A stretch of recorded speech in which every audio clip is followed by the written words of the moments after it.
throwing to the right base. All those things are vital to winning games. And right now we're seeing South Carolina 4 games in doing all the little things that helps you win games. Now again, how does the Gamecocks' talent level stack against these other talented teams in the SEC? We're going to find out.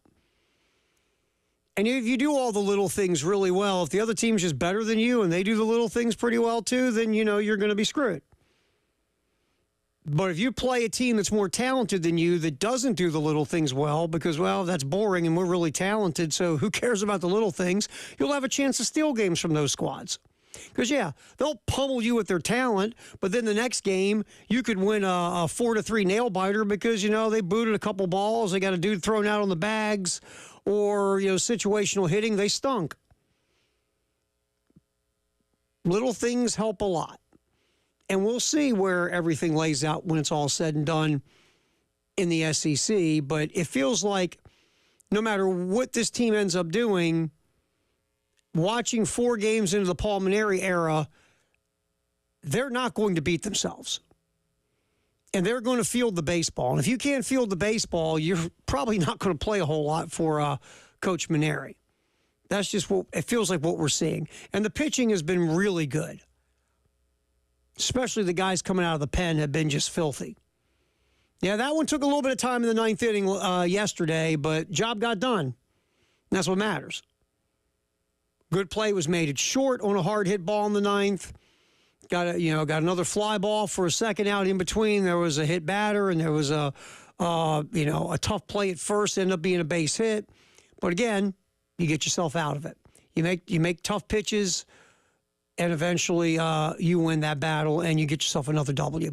It's just very interesting after 4 games to just see kind of the stamp that Paul Mainieri is putting on this baseball program. And the first thing comes off is we're not going to beat ourselves.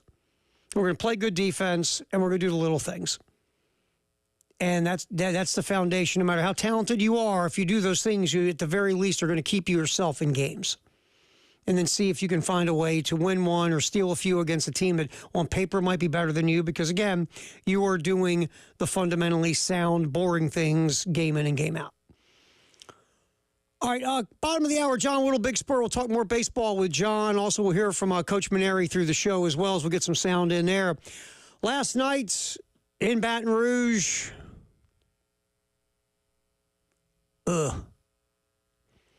We'll get into that and hear some Lamont Paris sound as well.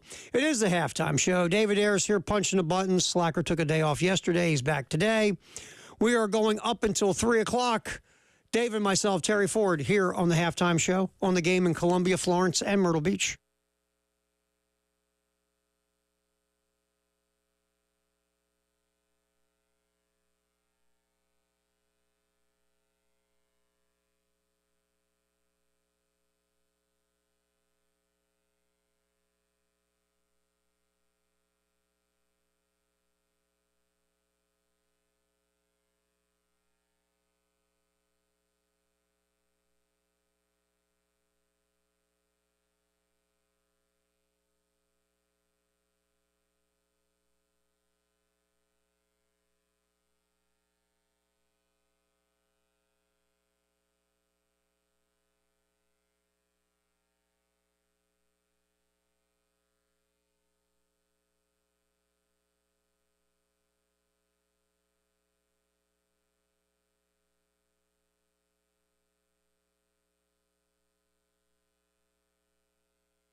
We're kicking the halftime show.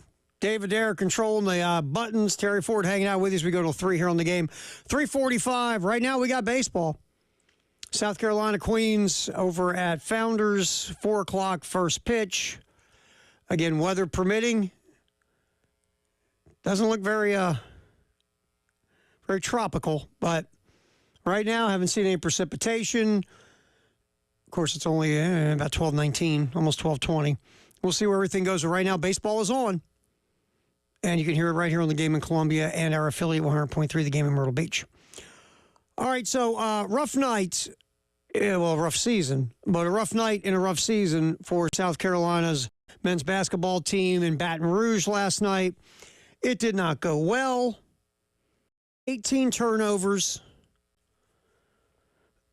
Just watch it. It was just, first of all, LSU couldn't miss. The LSU, and this in this kind of a year, here's what happens to you. LSU, if you look at KenPom, my favorite basketball site, KenPom says LSU is 306th in the country in three-point shooting percentage. That's one of the worst in America. Now, last night, LSU was banging some threes last night. Everybody was making threes.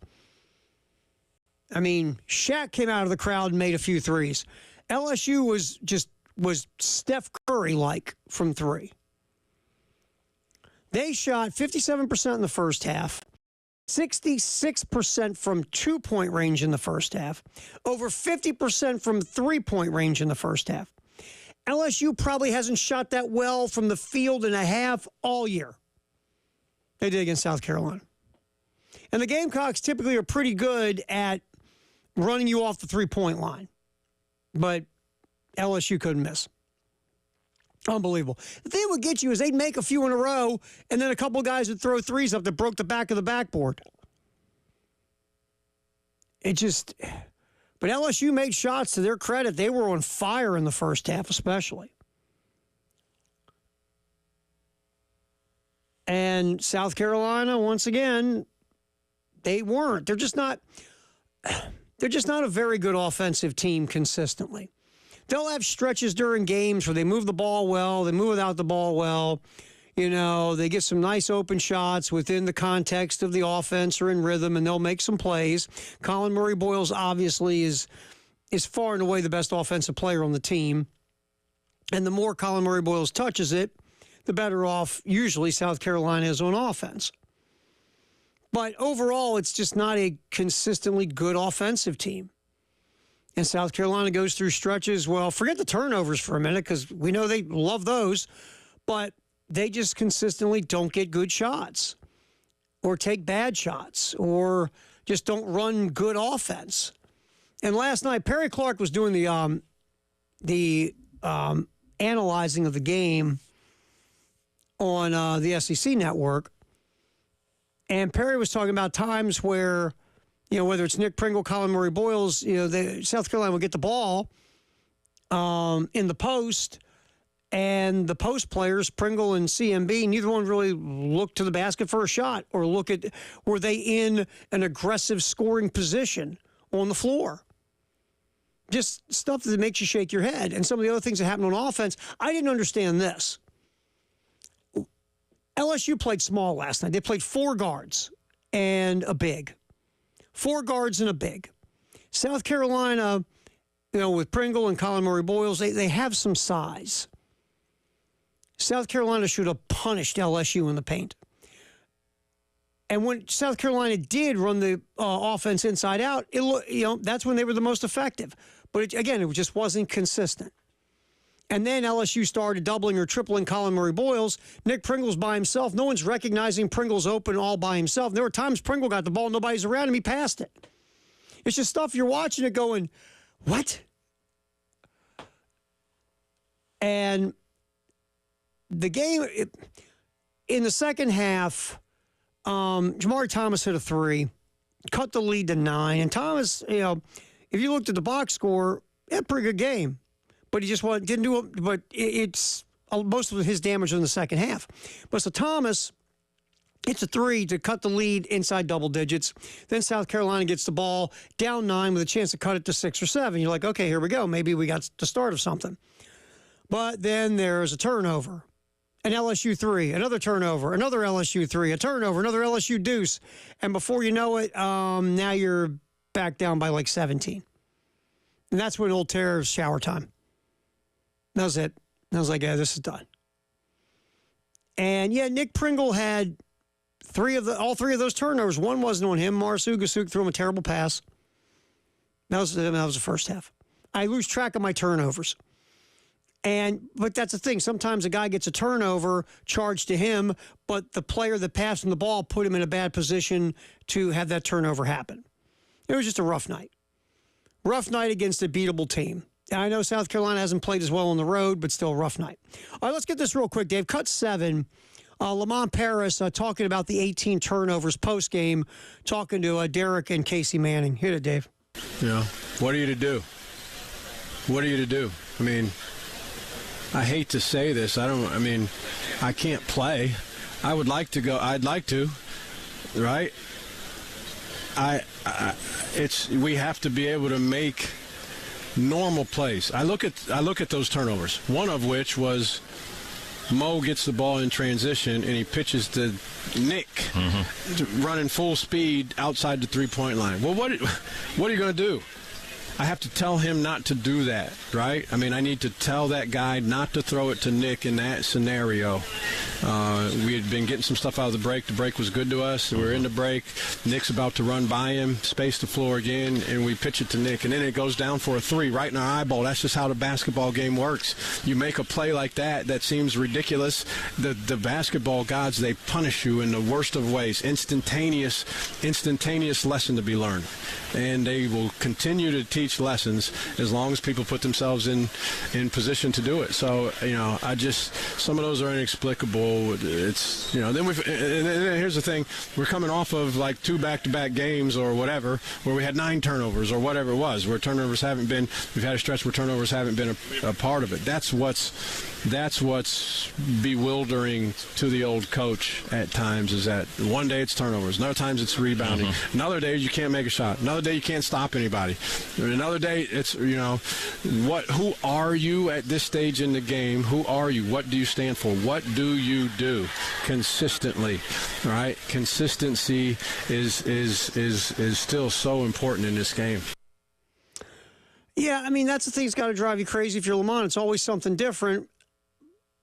But still, the turnovers have been a huge problem all year. Just a huge problem. Careless turnovers. That's the other part. Like, God loves some of these guys. Our boy, Bozeman Verdonk, I mean, the ball's in his hands, and all of a sudden, it's not. And no one's really pressuring him. No one's putting any heat on him. We've seen Zach Davis do that all year. Now, these guys are probably being asked to do more than they should be doing because of situations and injuries. But it's just, you watch some of it, and it's just, wow. Zach Davis had he got bailed out of a turnover by a foul, but it's just like he got the ball and just kind of stepped forward and didn't put it on the ground or hesitated, and it looked like a blatant walk, but there was a foul, a reach-in before the walk. And it's been everywhere. I mean, even Colin Murray Boyles has had turnover issues this year at times. It's just been a disease through this entire team. And it's not just one guy.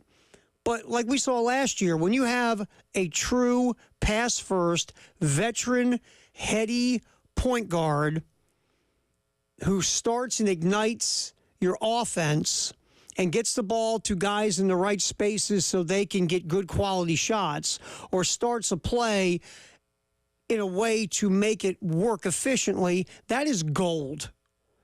That's gold.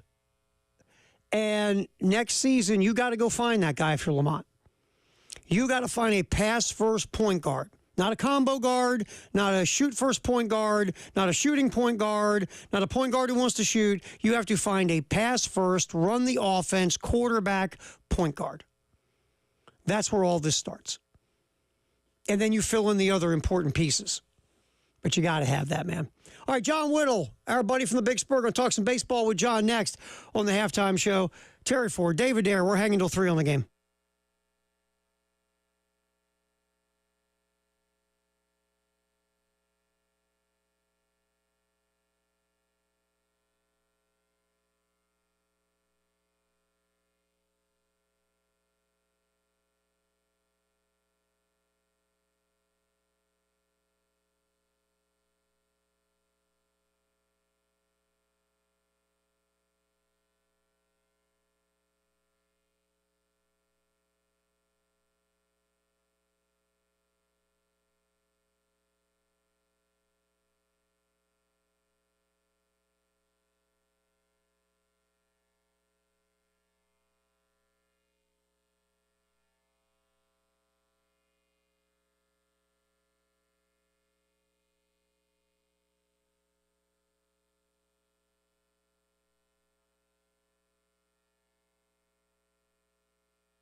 Just in case you missed it, baseball season started.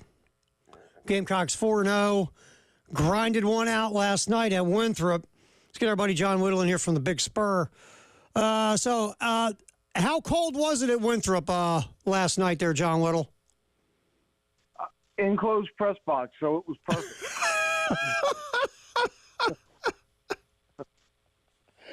You're looking out there, people are covered in blankets. You're going, it's fine in here. I don't know what's wrong with those people. Yeah, it was great last night. It's probably going to be it's probably not going to be quite as good for the players tonight. It's getting a little colder out there, but you know what? Sometimes you got to suffer through in February. Oh yeah, baseball. It's the thing about baseball, John. Always like it's never meant to really be played in February or November.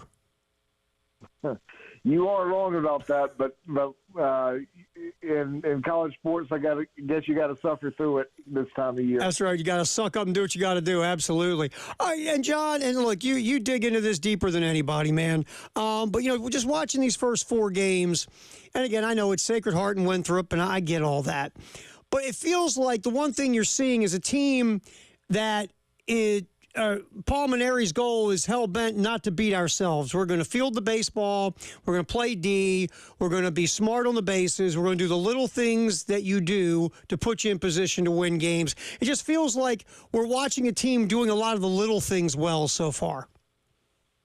Yeah, it's a lot of attention to detail, a lot of focus on fundamentals.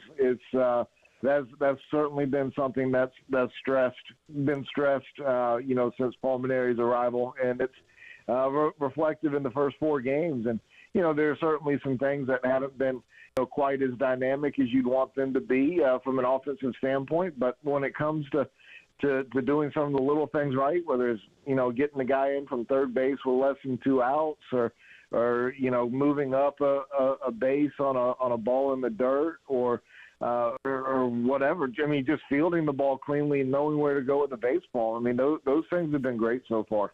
John Whittle hanging out with us from the Big Spur, talking Gamecock baseball here on the halftime show.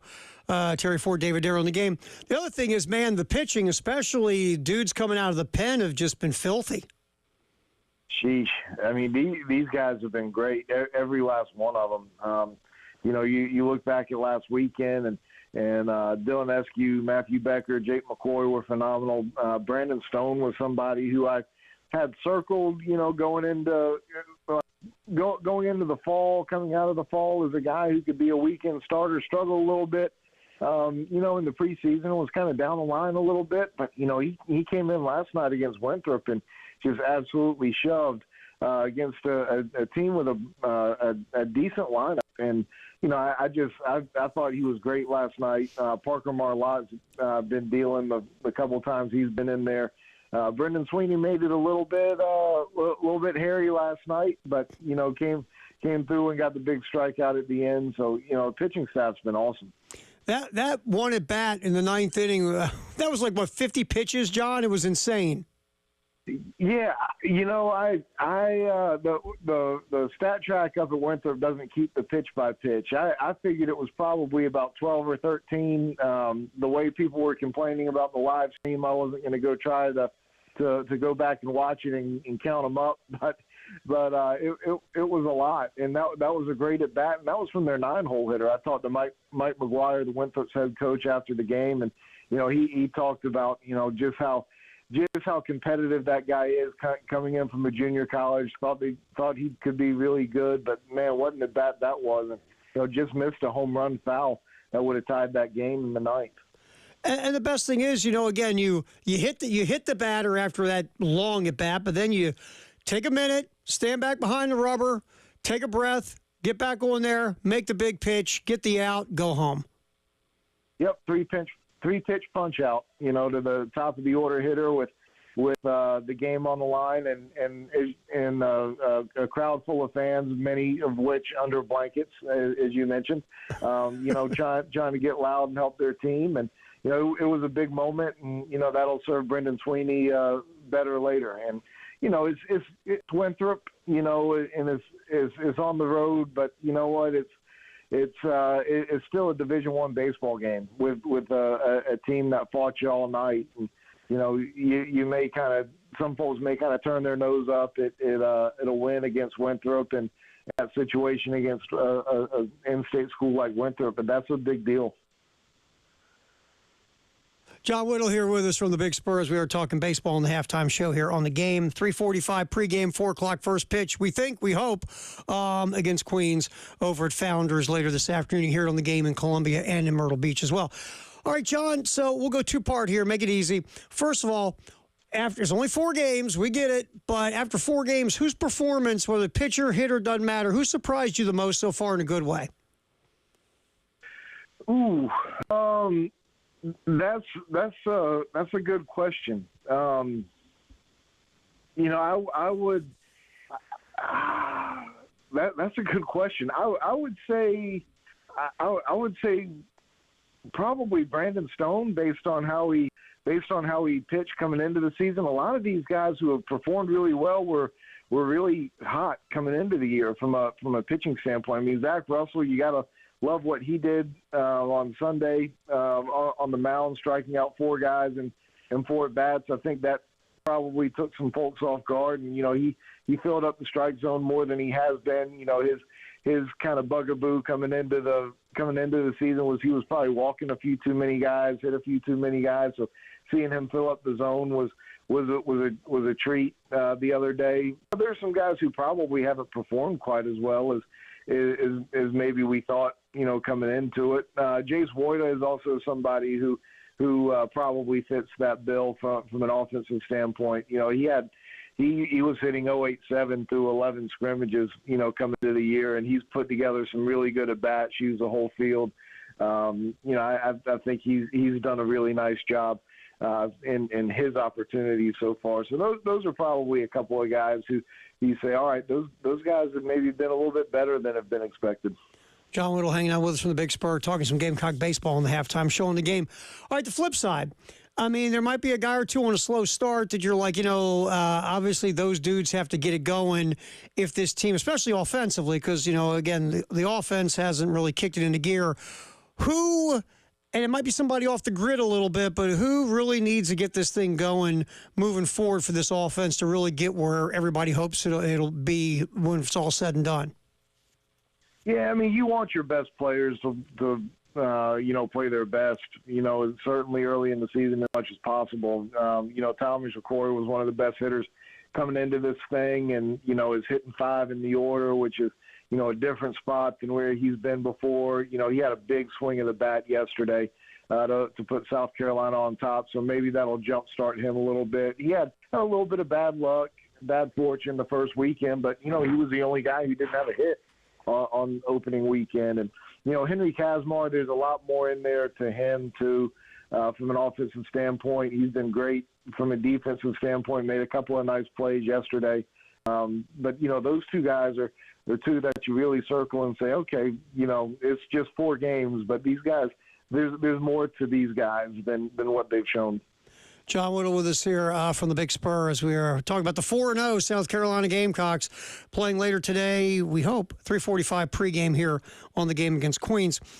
All right, John, we saw where the team was picked preseason, and we know how stacked the SEC is in baseball, how stacked in every sport. But were you surprised that South Carolina was preseason that low, or did you go, nah, I get it, because look at how good the league is as a whole?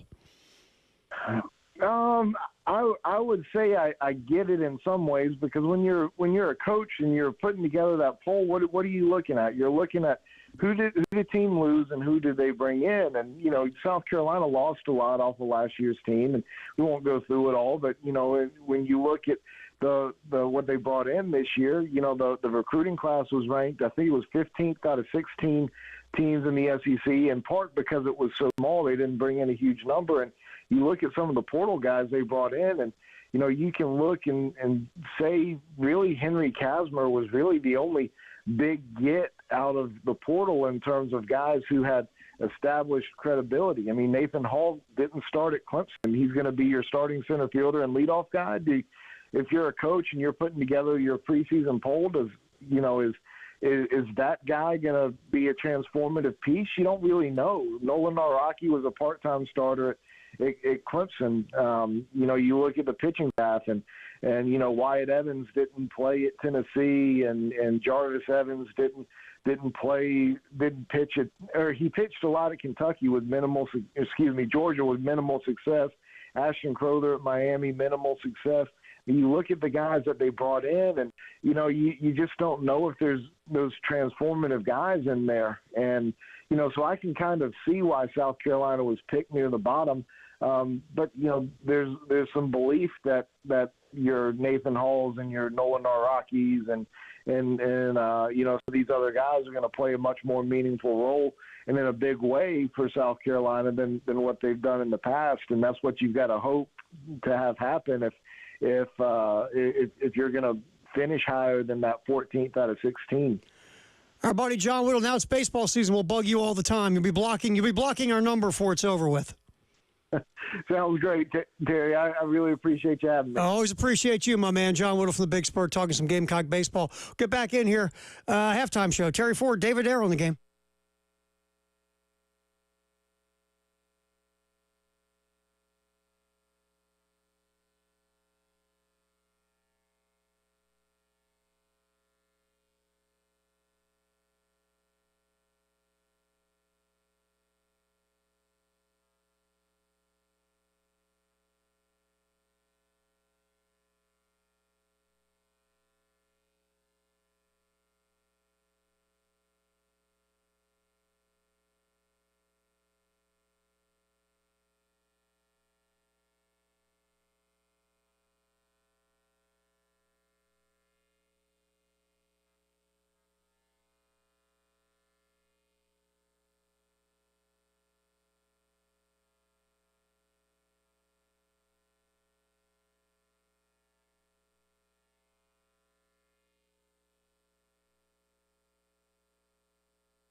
All right, halftime show as we finish up hour number one. David Ayer he's got the wheel. Terry Ford, Tyler, of course, hung out this morning for Bill on the early game. Yeah, Gunner's off somewhere. Might be a community service. I don't know. But anyway, Gunner's off for a few days. Tyler jumping on the morning show and also obviously does his typical extra point. So he's done. I said to him yesterday, I go, you sure you don't want to do 3 shows? And he was like, I'm sure. So we're hanging out here today till 3. Get a Firehouse subtext the hour in a little bit, 803-446-100. Paul Maneri talking to the media. We're speaking baseball, and we appreciate our bud John Whittle for jumping in from the Big Spur. Paul Maneri post-game. Let's get cut 2, Dave. Coach talking about the offense after the win over Winthrop. I thought we hit a lot of balls hard, so I think we swung the bats a lot better. You know, we have a couple guys that are struggling a little bit. We're going to have to get them going. But overall, I just thought it was a tremendous team victory. And, you know, Talmadge's clutch 2-run double was huge to give us the lead. And Brandon Stone pitching so well out of the bullpen was the other thing, I think, that kept them at bay and allowed us to, you know, get the lead and then hold on to the lead at the end. So it was really a great team victory, and I'm really proud of the guys. These are the kind of wins that really build the confidence in the team. And you know, months from now, when we look back and, you know, hopefully we're in a position to host or get a bid or whatever it is, that wins like, you know, on the road at this place, you know, because I think they're going to win a lot of games this year, quite frankly. Yeah, you know, offensively, it wasn't pretty, but you got the big hits. Talmadge LeCroy's 2-run double to give Carolina the lead was huge. Again, 2 outs. Nathan Hall, his extra base hit to score Scobie from first, 2 outs. Just good at bats.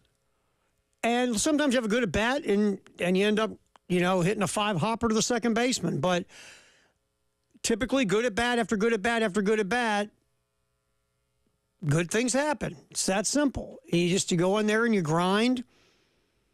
And with 2 outs, you put the ball in play. Unless it's strike 3 and it goes by the catcher and lets the runner score from third, you're not scoring if you can't hit the ball. And I say that all the time. I'm not a guy that is down on board with a strikeout. It's just another out. No, it's not. Because with a strikeout, there's nothing possibly in any way, shape, or form positive for your team offensively. You can hit the ball, make an out, and it can generate like a base runner moving. Or you hit the ball and, God forbid, maybe they kick it and the out turns into an error. Not hitting the ball and striking out is not just another out. It's an out, but it's worse than putting the ball in play and making an out any day of the week. And I just, look, I say it all the time. I love analytics. I get it. I spend a lot of money monthly on analytic websites.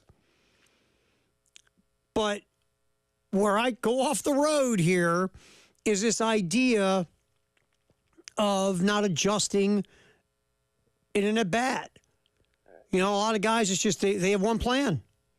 They get 2 strikes. It's the 8th inning. It's a tie game, or you're down by a run. There's a runner on third, and there's 1 out. And if you put the ball in play, you have a shot to get that runner home, whether you get a knock or you're out or whatever. A productive out can score and tie the game, and these guys are up there. It's, you know, not changing their approach. They're down 1-2, and, you know, they're swinging, trying to hit a 9-run homer, and all you do is strike out and leave an opportunity wasted. I just do not agree with that line of thinking about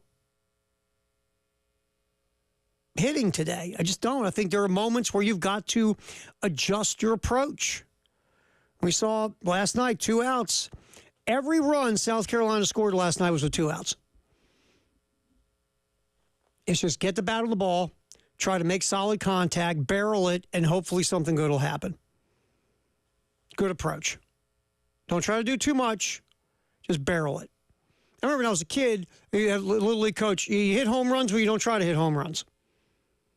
When you go up there, good approach, solid at bat, do the fundamentals of your approach, and hit the ball hard, and it goes out of the park. You up there and you're trying to swing, hit a home run, all you do is pop it up or strike out. So you offensively, some good at-bats last night. in that win. And do you want to see the offense get more productive? Absolutely. But good at bats. Firehouse Sub text the hour. Let me grab something here. I'll get it next break because I'm trying to spin through this. We'll get to it. We'll Firehouse Sub text the hour late, but we'll get it. Hour 1 in the books. We'll come back. Football, and more football. In the 1 o'clock hour, sponsored by Atlantic Windows and Doors. It is the halftime show. David Ayer, he's producing this baby. Terry Ford, thanks for hanging out with us as we roll till 3 here on The Game.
Football, more football, lots of football, tons of football. Halftime show. David Ayer, executive producing, Terry Ford yapping. We go till 3 o'clock here on the game. As we, again, always talk football in the 1 o'clock hour, sponsored by Atlantic Windows and Doors. ESPN, very interesting little post in their way too early off-season rankings. They have South Carolina number 10, which would put South Carolina in a college football playoff situation, obviously. And it was an interesting part of the whole deal. Also, according to Mark Schlabach from ESPN, this means that the Gamecocks would have to beat Virginia Tech in Atlanta, which is very doable. I mean, Virginia Tech lost a lot of close games last year. They were better than their record, but they still found a way to lose a lot of close games. Obviously, you got to win some on the road. You got Alabama coming in here, which will be a thing, obviously. And that's a game if you win that game early and you have the Virginia Tech game in your pocket as well, that's a thumbs up for what is going to be coming as the season goes along and puts you in a better position moving forward. Again, it's just the reverse of what you did last year, right? So, you're going to have some tough roadies. You got to go to Baton Rouge. But you also have some teams coming to your house that, like Alabama, Oklahoma will be showing up as well. And you always have Clemson at the end. That game will be at Williams-Brice as well. But a lot is expected of this team. And, and Tyler and Preston this morning on the early game were talking about this, that the model moving forward, we're going to talk more in depth in a little bit about this college football playoff model. But if you have the model that is being looked at moving forward, which is going to be very SEC and Big Ten heavy, last year South Carolina would have been in the mix to be a win away from getting into the college football playoff. They would have been in a play-in round. And a lot of people, because Lenore Sellers is coming back at quarterback, because Dylan Stewart's coming back on the edge, a lot of things are being expected of the South Carolina football team. And that's great. Expectations are awesome. Expectations mean, wow, people expect us to be really good. Cool. But there are also a lot of pieces you got to replace on this football team. Was it 37 seniors? A lot of guys to replace. You got a whole defensive tackle rotation. You got the other edge pass rusher, the entire linebacker room, almost the starters. Replace a safety, a corner. On offense, you're replacing a couple of offensive linemen, replacing your lead rusher at running back, your go-to receiver at tight end. There's a lot, man. On both sides of the ball, you got to replace, but you're not alone. That's college football now. But there's a huge expectation level on the Gamecocks, and really a lot of it's because of those two guys, Lenore Sellers and Dylan Stewart. How do you fit all the other pieces in? You got guys that need to step up. Freshman and sophomore, okay, fellas, it's your turn. Let's go. Time for you guys to kick it into gear. Or maybe guys who were reserve pieces last year who are rotational in some way, shape, or form. Well, guess what? Time for you to step up. And there is talent all over the roster. Now, would you like to see some tweaks in the portal? I'd like to see them get a wide receiver who's had some history of production. Good luck. A lot of teams want that guy. It's not an easy get. It'd be nice to get another pass rusher or defensive lineman to go into the rotation. Good luck. A lot of teams want pass rushers. So we'll see when the spring portal opens what happens. But it's a football team a lot of people are expecting a lot of things from. ESPN, no different. Put them in the top 10. Way too early top 10. A lot of these way too early top 25 polls have South Carolina ranked in the top 15, top 12, top 10, which is fantastic. And if you're Shane Beamer, you love it. You embrace it. Like, this is who we want to be. This is where we want to be. Now let's go do it. Let's go get them. A very interesting number 10 in the ESPN way too early top 25. We talk about the college football playoff, and we're going to get a cut here in a little bit. Matt Schick from ESPN on the college football playoff expansion. Also, we'll hear something from the Paul Feinbaum show from yesterday about college football playoff expansion as well. And it feels like that the SEC and the Big Ten will get their way before this is done. And they will get their 4 automatic qualifiers for each league. And then the ACC and the Big 12 will get 2. Obviously, Notre Dame. They always got to see the table for Notre Dame, man. And then you'll have at-large, group of 5, whatever, to fill up 16. That's where it's going to go.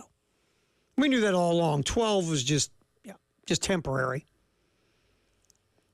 And, but Tara, it's not fair. No, it's not. But when has college football been fair? That's the other thing I love now. People go, it's not fair.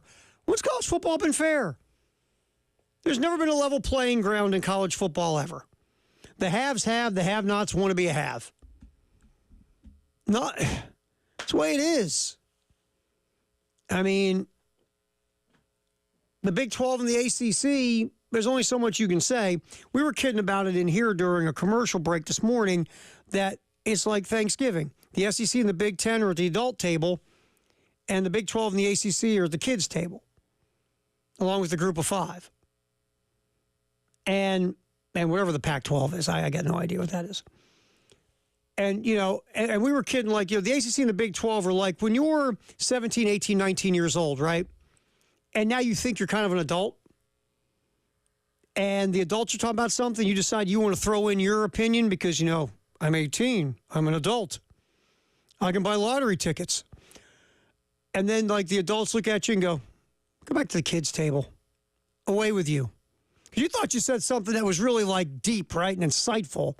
They look at you like, you still got zits.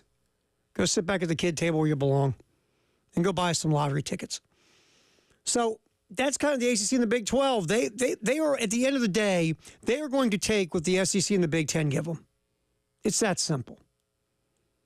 If they're going to shut up, eat it, and like it. Robert Griffin III was talking about all this. And here's and it's very interesting what Robert Griffin III said. He said, quote, "The soul of college football is dying because of money. Allowing the Big Ten and the SEC to get 4 automatic bids into another expanded college football playoff dilutes the importance of winning. 4 lost non-conference champions don't belong in the college football playoff. The proposed changes open the door for a monopoly of the sport. The business of college football is trying to destroy it." Yeah, I'll agree with some of that. I mean, the soul of college football is dying because of money. Sure it is. It absolutely is. Look, it's always been a business, but it is solely a business now. Yeah. It's all about money. That's why you have asinine things like the University of California playing in the Atlantic Coast Conference. Unless you picked up the entire campus at Berkeley and moved it to the East Coast, it's stupid that teams from Cal Berkeley and Stanford are flying across country to play Pitt and Miami. And they're in the Atlantic Coast Conference. It's asinine. It just is. Absolutely. No one's going to argue with you. Everything is being done now is about money. And even though, look, this has always been a business, now it's just in your face. That's the thing about the NIL and look, all this has been done, but it was always done under the table. Sometimes you don't want to go in the kitchen and see how the sausage is made, right? You just don't, because then you don't eat sausage anymore. Hey, Dave, I remember the first time I found the ingredients in a hot dog. I didn't eat a hot dog for years. I was like, what? You can have a percentage of what in there? I'm not eating that. Pig snouts are good, man. The stuff you could have in a hot dog, and I went, I can never eat one of those ever again. You don't. I remember if there's a percentage of things that are allowed by law in a hot dog that should not be allowed in anything. Oh, don't read that. It killed me. Oh, it wiped me out. What grade was I in? And I read that. It was like 6th, 7th grade. Oh, Oh, Dave. Oh. And I used to, and it took me a few years to adjust to eat a hot dog again. And now I still cover it in hot mustard, ketchup, everything. I just don't read The Jungle by Upton Sinclair either. Oh, my God. I don't read fancy books, Dave. If it's not on ESPN.com, I'm not reading it. That's the thing. Sometimes you don't want to see how the stuff is made. You just don't. Like Jack Nicholson said in A Few Good Men.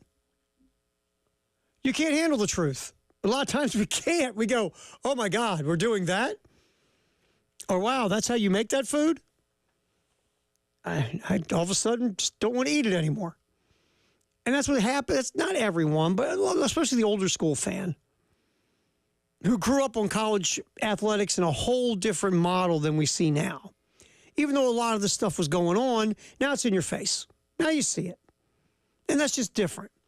It's like anything. If you hear about something or read about something, it sets with you a certain way. But if you see it right in your face, that's different.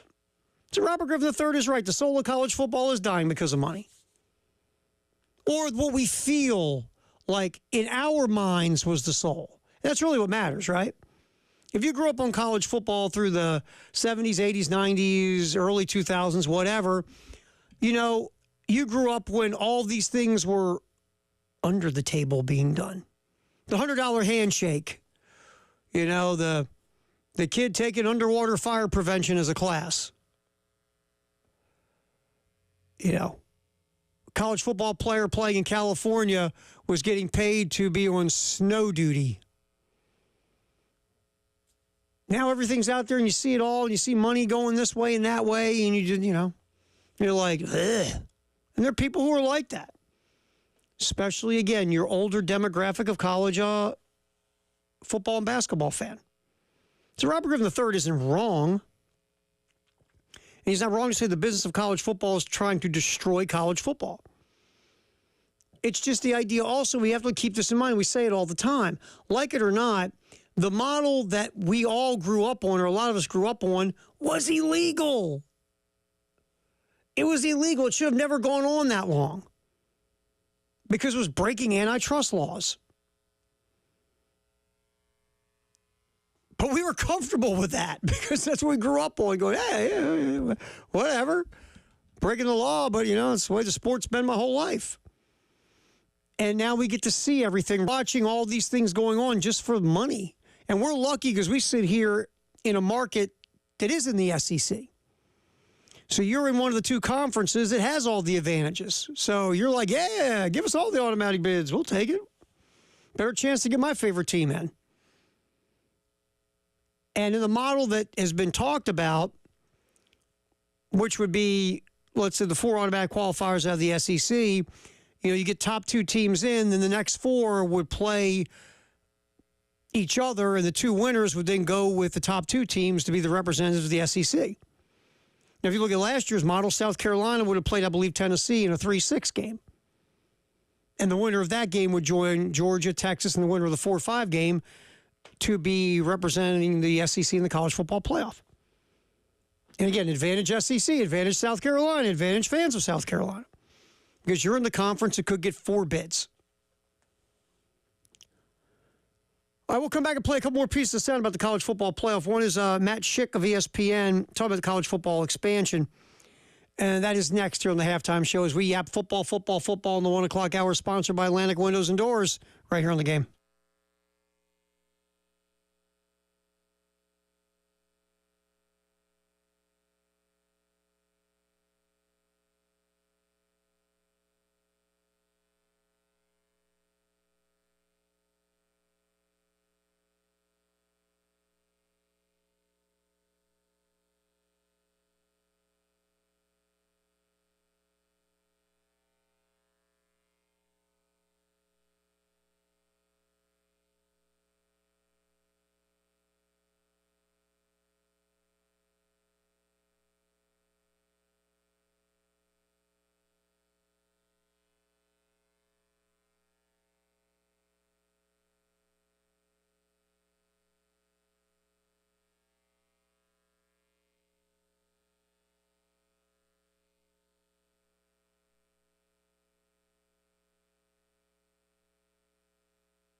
We're talking nothing but football in the 1 o'clock hour, sponsored by Atlantic Windows and Doors on a game. We've been kind of focusing in on the college football playoff conversation as it looks like it will expand. Maybe it looks like it. It's going to expand at some point to 16. It just is. And right now the SEC and Big Ten are saying, look, we got most of the teams. We got most of the good teams, the teams people care about, the teams people want to watch, the successful programs. We each want 4 auto bids. And then the Big 12 and the SEC, we get 2 apiece.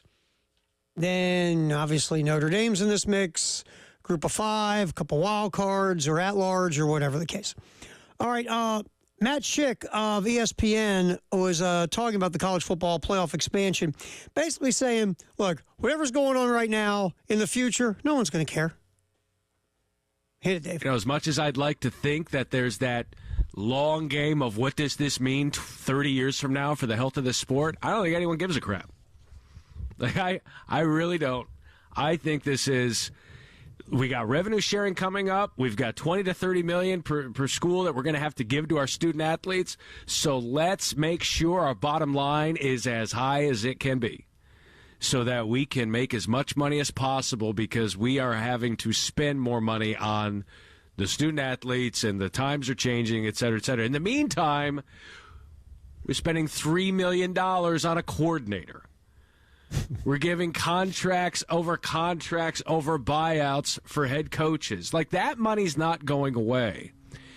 And these contracts with these television agreements are so enormous that it's hard to fathom that these automatic bids need to happen, need to be in play for the Big Ten and the SEC. That might sound odd coming from one of the hosts of a Big Ten radio show, but you know, if conferences have a down year, you don't deserve anything. And just because we saw this in the SEC this past season, just because you're in the league doesn't mean you deserve the fruits of other people's labor. No, you don't. But that doesn't matter. And that's right. But whether you have a down year or a great year or whatever the case, if you got the juice and the power, you're going to use it. I mean, we see this a lot. Like the SEC this year, it feels like they're going to get 50 bids in the NCAA tournament. The SEC is a behemoth in basketball this year. Now, what are they going to do when they get to the dance? I don't know. We've seen years where conferences get tons of teams in, and they all get waxed. And then you hear this, well, I guess that league wasn't as good as I thought it was going to be. Well, how about that? It happens. The SEC, the first college football playoff journey was not great for the SEC. But that doesn't mean that the SEC all of a sudden isn't the best league in America or one of the 2 most powerful leagues in America. You're going to have good and bad years, up and down years. Again, this isn't about being fair. Fair would be you get paid by your performance, which, by the way, the SEC would have killed it for years and years and years if you just did that.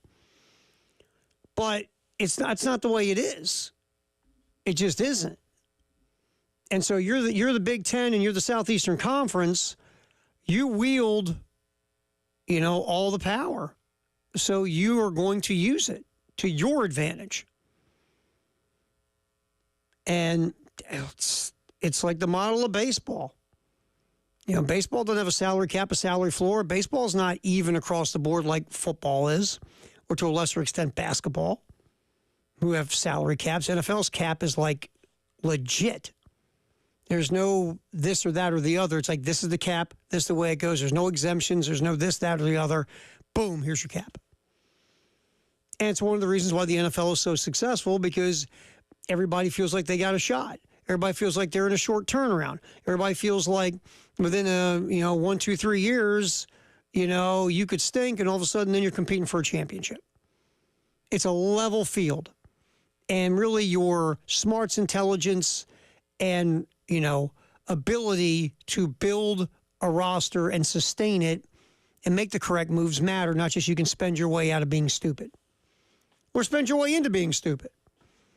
But no, it's not fair. But since when did we start talking about fair with college athletics? All right, let's get another cut here real quick, Dave. Go to yesterday. Ross Dellinger from Yahoo was on with Paul Feinbaum talking about, the SEC, the Big Ten, and these 4 automatic qualifiers in the future in the college football playoff. You got 2 leagues that get 4 AQs each, and then 2 power leagues that get 2. And so I think there is a backlash, not only from the Big 12 and ACC. I think you see a lot of people around college football that don't necessarily like this idea. When you crunch the numbers, though, Paul, you get, from the last 11 years or so, when you crunch the numbers of how many conference teams or how many teams per conference are inside, say, the top 14 at the end of the year, you end up getting about that, right? The SEC and Big Ten average about 4 to 4.5 teams per year in the top 14. If you look at the last 11 years, I did some numbers crunching. And then the ACC and Big 12, both average about 2 each in the top 14. And in the G5, about once every 3 years, they'll have somebody in the top 14.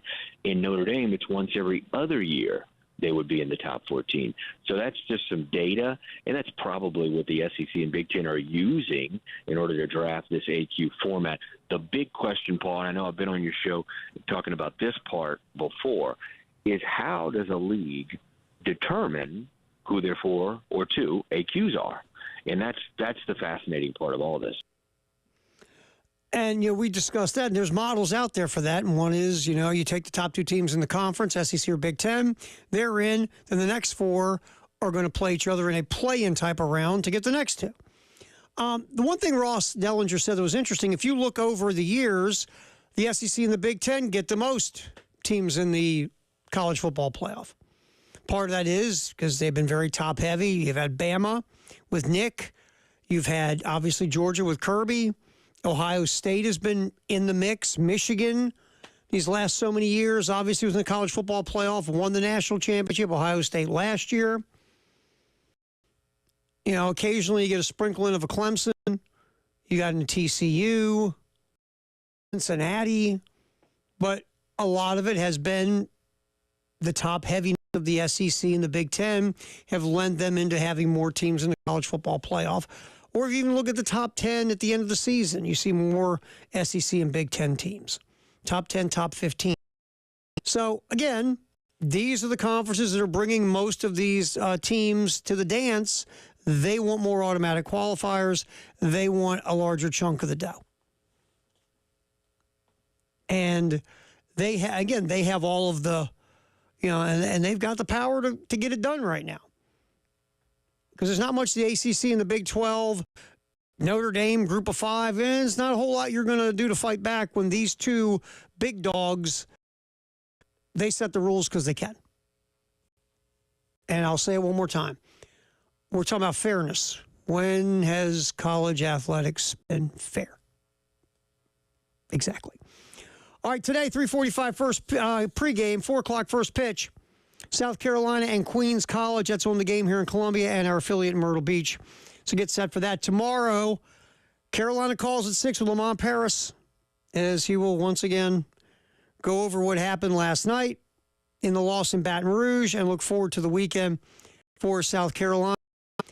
The women will take on Arkansas, 6:30 pregame, 7 o'clock tip on our sister station, 98.5 WOMG. All right, we're yapping football in the 1 o'clock hour. By Atlantic Wars, the Carolina Panthers, they have a backup quarterback, same guy they had last year. Andy Dalton's coming back to Carolina. We'll discuss that and some other NFL notes as well. It is the halftime show. David Ayer, Terry Ford hanging out with you till 3 on the game.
What we're talking about is a lot of football in the 1 o'clock hour.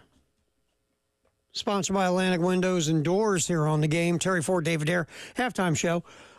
Andy Dalton is back in Carolina. Panthers bring back the Red Rocket to be the backup quarterback to Bryce Young. And if something happened to Bryce Young, God forbid, then obviously Dalton could step in. And as backup quarterbacks go, I mean, Andy's 37, but, he's a veteran. Used to be a starter for years in Cincinnati. You could do worse if you got to throw a guy in the game because something happens with your starter. I mean, is Dalton great? No, he's never been great, except he had one really good year. But Andy Dalton's always been, he's okay. He's all right. You could do a lot worse. I always love that line. Well, you could do a lot worse. You could do a lot worse than that guy, Thelma. He's okay. That's Andy Dalton. I mean, he never was wow great, but you always do a lot worse. That was like the compliment for Andy Dalton. You do a lot worse than Andy Dalton. I mean, you could also make an argument with Andy Dalton's career that, if the Bengals, they had A.J. Green on those teams. The Bengals, remember, they kept making the playoffs and they couldn't win a playoff game. Marvin Lewis was the head coach. They had a bunch of talent, but just couldn't get over the hump. And, a lot of people will say, well, he didn't have a great quarterback. He had a guy, he was okay. You could do worse than him. I mean, Andy Dalton's career, his quarterback ratings around 87.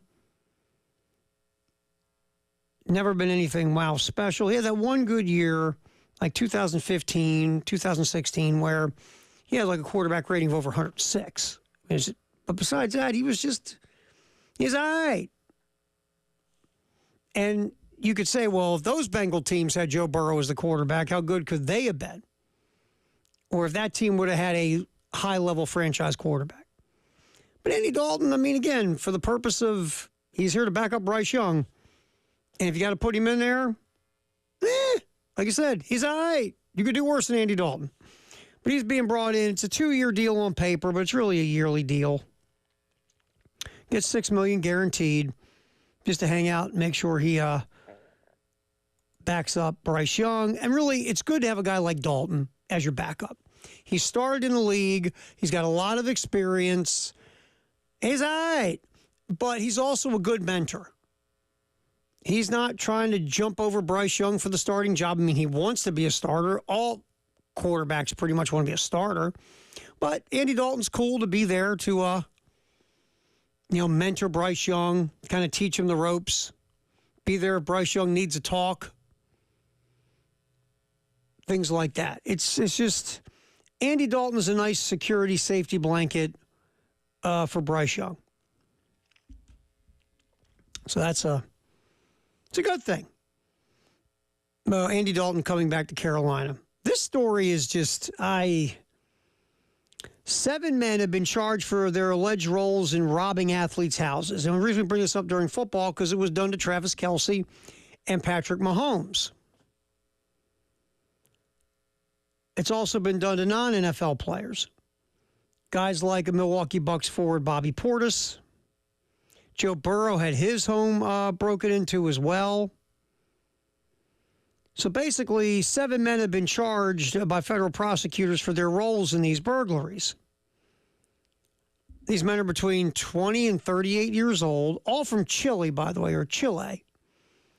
They were members of a South American theft group and are accused of stealing more than $2 million in valuables. These dudes were charged Tuesday in Florida federal court with conspiracy to commit interstate transportation of stolen property, could face up to 10 years in jail.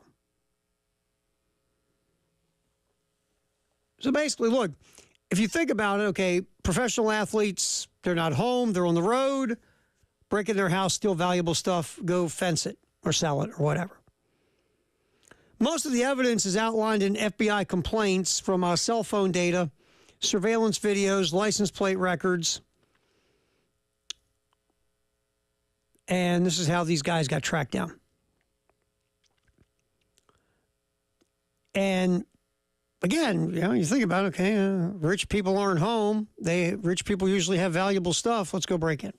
And, a lot of these athletes you would think would have these fancy, like,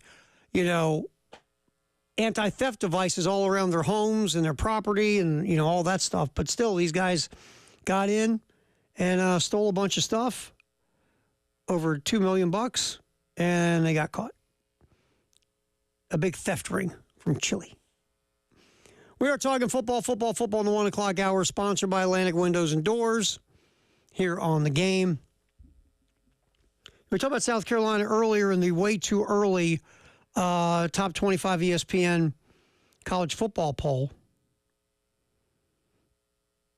And sitting at number 10 with a ton of expectation on them. And they're not alone. If you look at South Carolina sitting at 10, they're in some interesting company.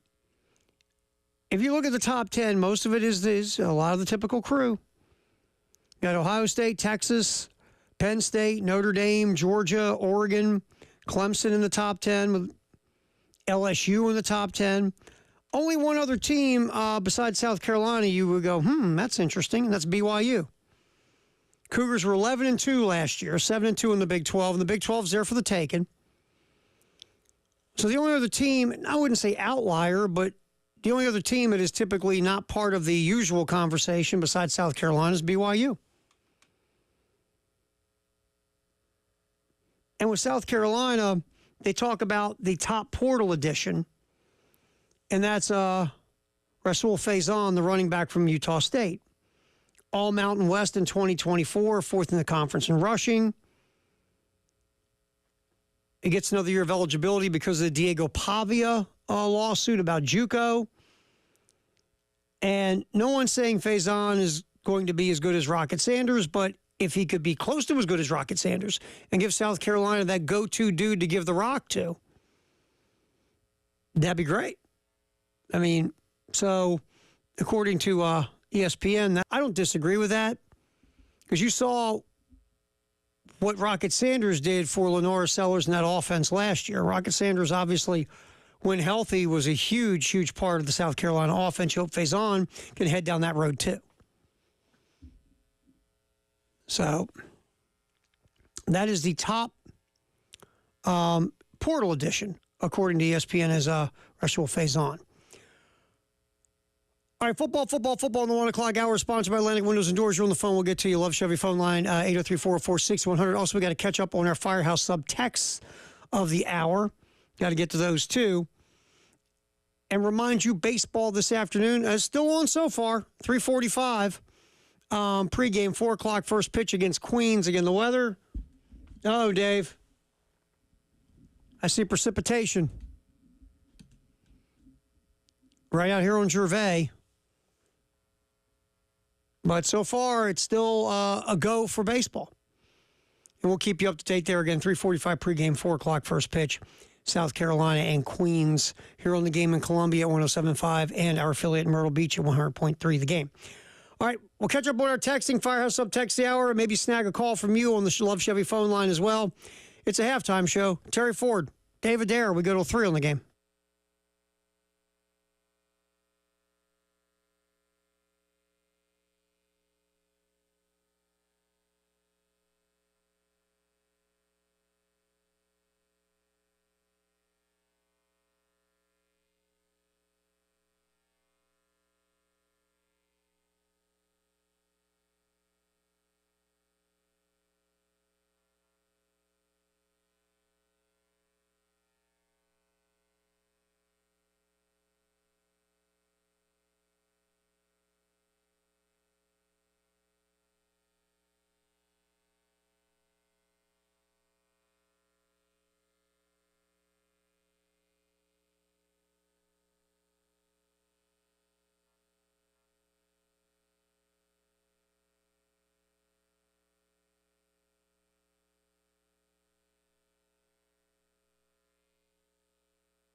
Halftime show as we yap football in the 1 o'clock hour, sponsored by Atlantic Windows and Doors. Terry Ford, appreciate you hanging out with us here on the game. We go till 3. David Dare also here, just making sure it's... we have these little slider pots now, little slide. You slide it up to make sure we're on the air. Old days was rotary. A fancy slider pot. Dave's sliding everything. Make sure we're on the air. So, Dave's here. We're going till 3 o'clock on the game. And then Jay and Elijah will take over post-game show. If we do have baseball at 3:45, very short post-game show today. And we'll see what's going on. It's a little drizzle right now on Gervais. But if weather holds up, we'll have baseball. Queens coming in to face South Carolina, the undefeated Gamecocks. We'll get more into South Carolina baseball and men's basketball. Both played yesterday. Day game in baseball, night game in hoop. And one went pretty well, and one went the opposite of pretty well. So we'll get into all that. Also hit the Firehouse Sub text line. 803-404-6100. Love Chevy phone line. Let's grab a call real quick. Lee has been hanging on in Florence. Lee, we appreciate you on the halftime show, my friend. What's going on? What's up, man, Terry? Good to talk with you again. Always good hearing from you, boss. What do you got?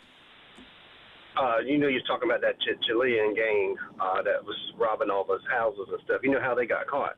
How?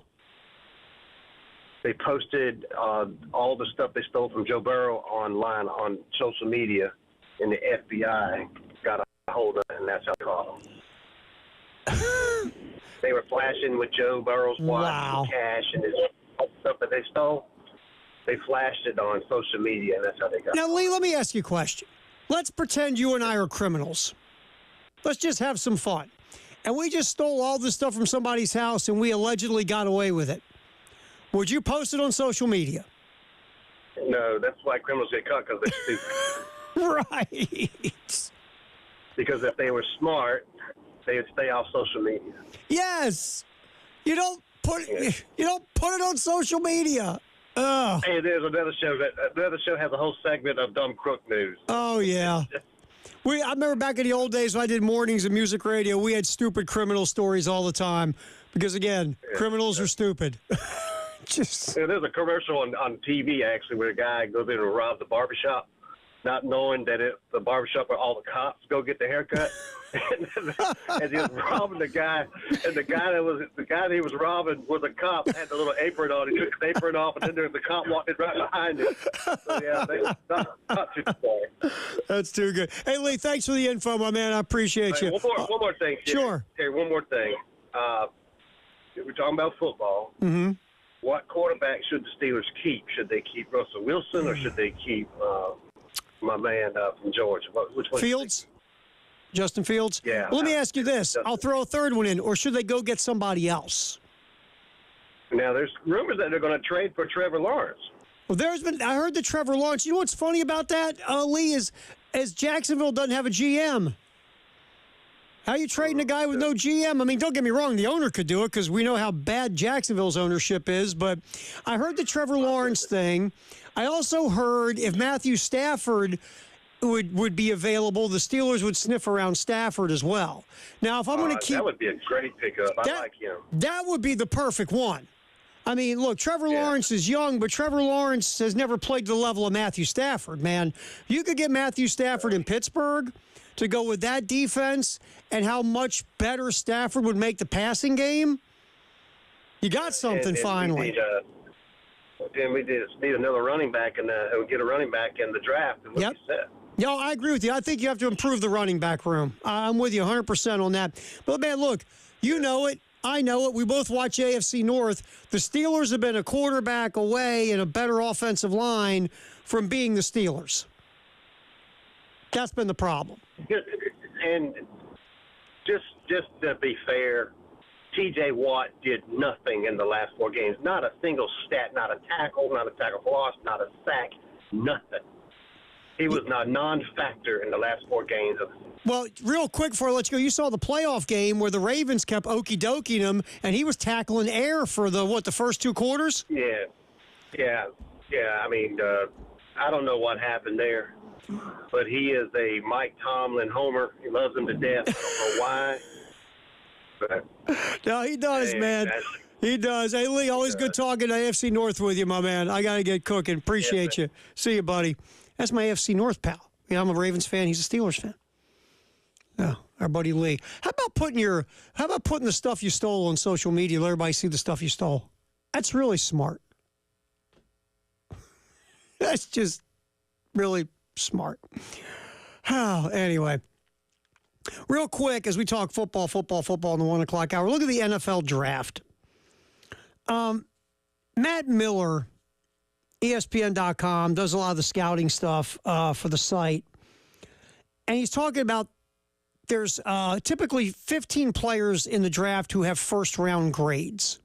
There are players taken in the first round who typically aren't graded by scouts as first-round prospects. There's a number, typically that number and above is a first-round grade on a player. This year, only 12 players have been deemed first-round graded prospects by Matt Miller. Last year, they had more, 18, I think, last year. For an example, there are no quarterbacks in this draft graded as first-round picks. Not Cam Ward, not Shedeur Sanders. Last year, Caleb Williams, Jaden Daniels, and Drake May were all graded out as first-round picks by scouts. And J.J. McCarthy also would have been graded higher than Cam Ward or Shedeur Sanders, the two top-graded quarterbacks in this year's draft. So the point is, again, you can get drafted in the first round and not have a first-round grade. Because this year, like if we go by Matt Miller's model, out of 32 first-round picks, only 12 are looked at as graded first-round picks. The others will be guys who are graded high, but just not graded on the first-round curve. Like, for example, the highest-rated safety is Nick Eamon-Wari by Matt Miller. Eamon-Wari's number 28 player on Miller's board. But Eamon-Wari didn't grade out as a first-round talent by the scout grading system, but Nick Eamon-Wari could end up going in late first round. So some of the other players who were put in as first-round grades, Will Johnson and the kid Barron, the two corners, Johnson from Michigan, Barron from Texas. Mason Graham, defensive tackle from Michigan, is a first-round grade. Williams, the linebacker from Georgia, and Walker, the linebacker from Georgia, both first-round grades. And Abdul Carter from Penn State, the edge rusher. Offensive, Will Campbell, LSU, both with first-round grades. Tight ends, too. Ty Warren, Penn State, Colston Loveland, Michigan, first-round grades. Travis Hunter, Colorado, obviously a first-round grade. And Ashton Jeanty, the running back from Boise State, first-round grade. That's all the players Matt Miller has graded in the scouting world as first-round grades. That was it, just 12. I'll just give you a little idea of how one guy, a scout, Matt Miller, has these guys graded. All right, we'll get to the Firehouse Up Text the Hour. We've been blowing off so far today on the halftime show. Also get some more Paul Maneri and Lamont Paris from yesterday. Baseball won, basketball lost. We'll hear from the coaches. That's coming up as well. What's trending at 2, sponsored by Traditions Fine Jewelry and Gamecock Traditions, on the way here on the halftime show on the game.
Halftime show, What's Trending at 2? Sponsored by Traditions Fine Jewelry, Gamecock Traditions, and our Gamecock Traditions over-under contest this week. The over-under total number of strikeouts for the Gamecock pitching staff versus Milwaukee. Again, that's this weekend. The over-under is set at 28.5. Just go to 1075thegame.com, click on the contest, fill out the info, pick over or under, submit it, and if you are right, you'll go in the pot of the folks with the correct answer, and Gamecock Traditions will pick out a winner out of the all the people who got it correct. Again, it's the Gamecock Traditions 1075 The Game Over Under contest. This week, Gamecock pitching staff strikeouts versus Milwaukee over under 28.5. I am going to, because the way they've been striking out people, I'll go with the over. Maybe not a lot over, but what the heck, I'll go with the over. But again, you go to 1075thegame.com or Gamecock Traditions website as well. All right, so yesterday, two things happened. A, Gamecock baseball traveled to Winthrop, got a hard-earned 5-3 victory. The men in basketball went to Baton Rouge, took on a LSU team that is coming into the game. We're 2-10 in conference play. And South Carolina gets beat by 14 on the road by LSU, 81-67. We'll start with baseball because that's a positive. Matthew LeCroy, a huge 2-run double. I believe that was a fifth-inning double. Put South Carolina ahead by a run, 4-3. Then Nathan Hall, a huge 2-out double as well in the next inning to advance the lead to 5-3. Pitching staff, especially the bullpen, man, just nails. Really good. Shut the door on Winthrop. Got themselves, again, a hard-earned W. 5-3. 4-0 now on the season. I mean, the bullpen has been so good. It's been phenomenal. Starting pitching, Evans started. He gave up the big home run early, but showed some good moments and some stuff that obviously has got to get better. You know, Jarvis Evans, again, arm talent, thumbs up. It's just you got to consistently be able to repeat the delivery and throw strikes and throw quality strikes. But for a first outing, it's all right. The home run was the big problem. But Evans started, bullpen came in, and just shut the door. Brandon Stone, phenomenal. Came in, was the bridge guy to the back end of the bullpen, threw a ton of zeros at Winthrop. So a really nice victory for South Carolina. 4-0 on the year. Again, we get it. Sacred Heart and Winthrop, they're not Texas A&M and LSU and Florida and Tennessee. Totally understand. But new head coach. You start off the season 4-0. Nice start. Here's Paul Maneri postgame. He gave his assessment of the Winthrop squad that South Carolina beat. Cut one, Dave. It's going to be a really tough game. And I told the guys beforehand, they got 27 new players, and they got a brand new coach who's an excellent coach, hard-nosed, veteran coach. And I knew that they would be really tough. And going on the road for the first time was a really good experience for us. And how do you win on the road? You got to come through with clutch hits. We had 2-out rallies tonight. I think all our runs were scored on 2-out rallies. We had clutch hits, and then clutch relief pitching, and clutch defense. And that's what we did. And that's how we were able to win a really tough, hard-fought ball game. Clutch pitching, clutch hitting, clutch defense. And look, this is no secret. I'm not going to tell you something you don't know because you watch sports and participate and play in sports. But, so many games just come down to that moment, right? Who makes the play? It's that simple sometimes. Sometimes it's not, well, we're just a lot better than you and we're going to kick the snot out of you. A lot of times it's just who makes that play. And that's what that was yesterday in the win over Winthrop. Big 2-out hits from the offense. Pitching staff came up with the big pitch in the big moment. Defensively, the Gamecocks made every play they had to make. Just in big moments, South Carolina made all the big plays. And moving forward, because on paper, right now, and this can change obviously as the season goes along, most folks think a lot of the SEC is better than South Carolina. So if you're not going to have a big talent advantage where you're just smoking folks, you're going to have to win the moments, win the big plays. And that's what yesterday was for Gamecocks on the diamond. Just winning the big moments. All right, Paul Maneri also talked about, hey, we could cut to Dave. Paul Maneri also discussing the offense. Maneri, after the weekend, basically was like, look, we got to get better on offense. I thought we hit a lot of balls hard, so I think we swung the bats a lot better. You know, we have a couple guys that are struggling a little bit. We're going to have to get them going. But overall, I just thought it was a tremendous team victory. And, you know, Talmadge's clutch 2-run double was huge to give us the lead. And Brandon Stone pitching so well out of the bullpen was the other thing, I think, that kept them at bay and allowed us to, you know, get the lead and then hold on to the lead at the end. So it was really a great team victory. I'm really proud of the guys. These are the kind of wins that really build the confidence in the team. And you know, months from now, when we look back and, you know, hopefully we're in a position to host or get a bid or whatever it is, that wins like, you know, on the road at this place, you know, because I think they're going to win a lot of games this year, quite frankly. If you look offensively so far, I mean, the team is not where obviously Paul Maneri would want them to be, and Ethan Petrie had a home run in the first game in the first series against Sacred Heart, but you know some of your big dogs haven't really got cooking yet. It's a long season, and offensively, you know, you scraped it together. You 10 hits, you know, drew 3 walks, got 5 runs, all with 2 outs. So again, you won the moments in a W over Winthrop. We'll see what happens. 3:45 pregame, 4 o'clock start time for South Carolina and Queens here on the game in Columbia and also in Myrtle Beach. Right now, a little bit of drizzle going on here on Gervais in Columbia. So we'll see what happens there. All right, for the men in basketball, it just... what can you say at this point that we haven't said already? 18 turnovers last night. Let me repeat that. 18 turnovers last night. 6 by Nick Pringle, who scuffled. 2 of 6 from the floor. Did make most of his 2 of his free throws. 8 points, 5 boards. Just Pringle. It was a tough night for Nick. It just was. And South Carolina should have dominated the interior last night against an LSU team that's playing really, really small. Tigers roll out 4 guards. 4 guards.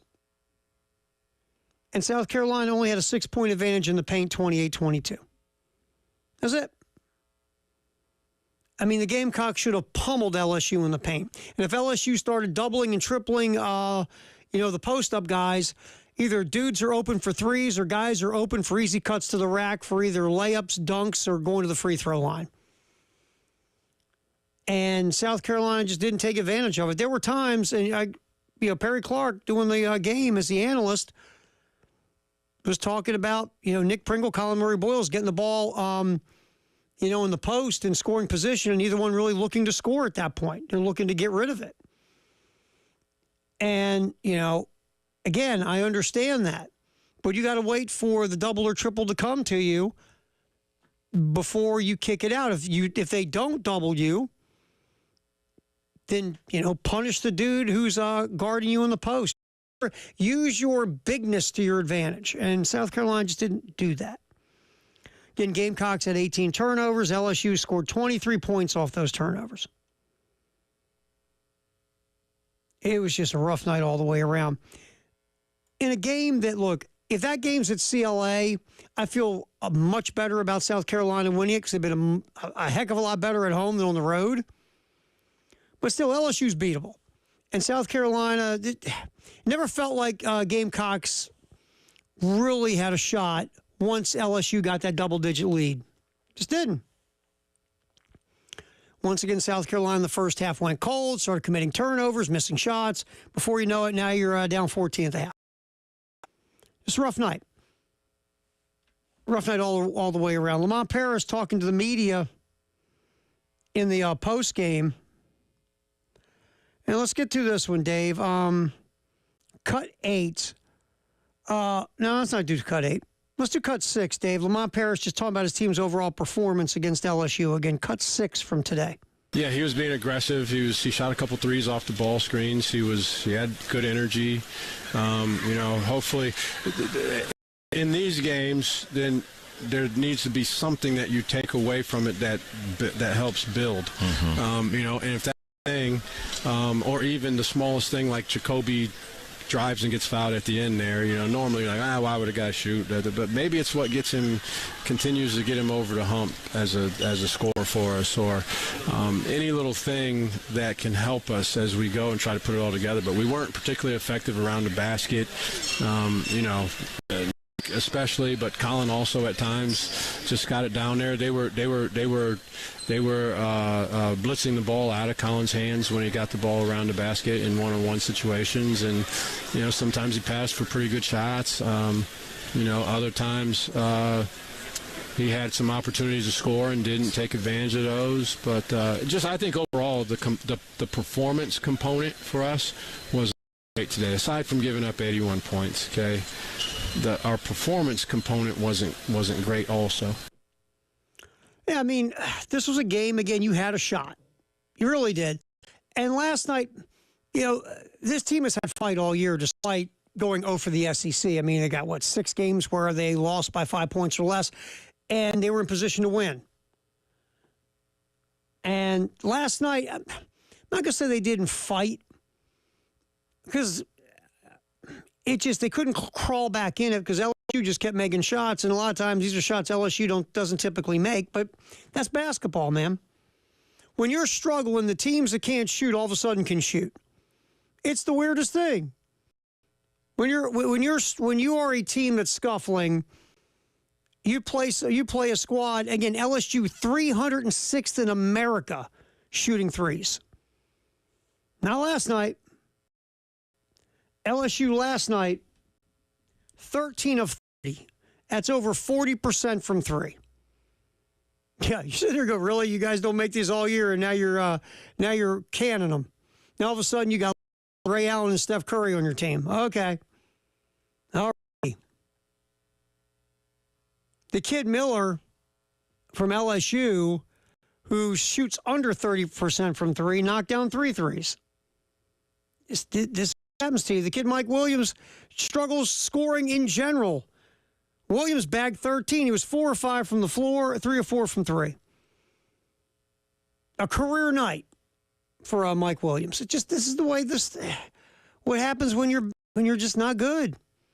In South Carolina, they're just offensively, this team is below average.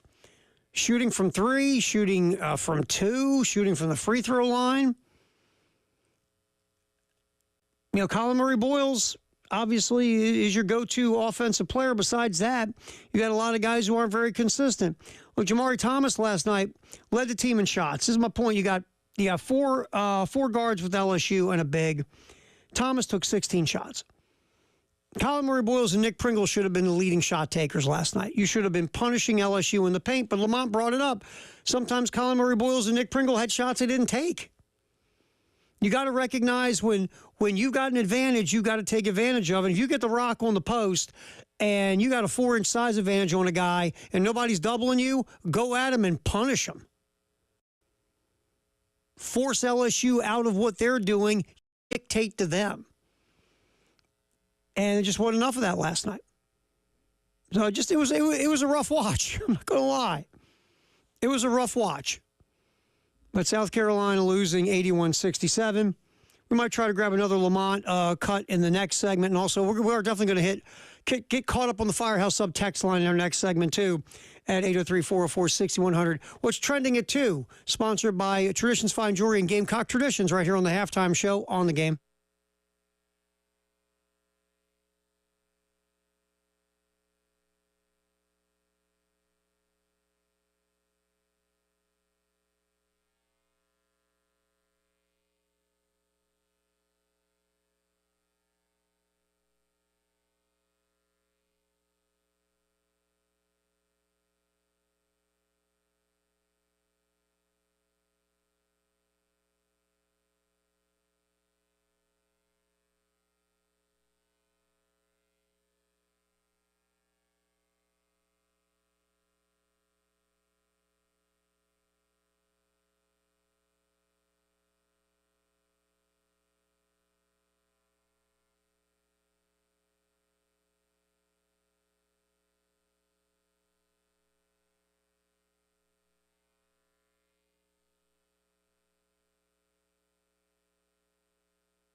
We continue on what's trending at 2.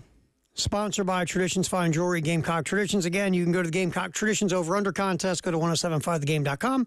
Just click on the contest. Pick the over-under, which this week is total strikeouts for the Gamecock pitching staff.